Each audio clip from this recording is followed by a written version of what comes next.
అవి తీసుకోవడం లేదు. కాబట్టి అందరూ కూడా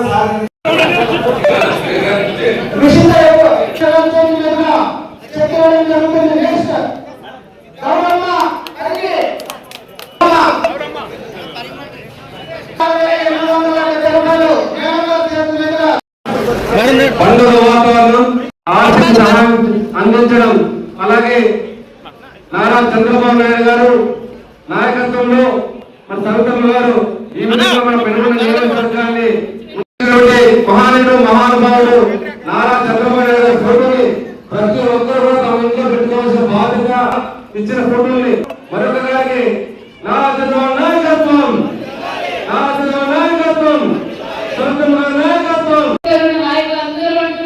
మాకు 40 ఏళ్ల చరిత్ర. మరి గత ప్రభుత్వంలో మేము వైసీపీ వాళ్ళు కూడా చర్చించుకుంటున్నారంట. మాకు సింగం బిల్లు ఫండ్ అంటే ఏమో తెలియదు. కూటమి ప్రభుత్వం వచ్చాక ముఖ్యమంత్రి చంద్రబాబు నాయుడు ఎలాగా మన నియోజకవర్గంలో కూడా ఎన్ని సీఎం బిల్లు ఫండ్ వస్తున్నాయి అని ఆ పక్క పార్టీ వారు కూడా చర్చించుకుంటున్నట్టు పెద్దలందరూ చెప్పారు. అది కూటమి ప్రభుత్వ నిజాయితీ, నిబద్ధత, బడుగు బలహీన వర్గాల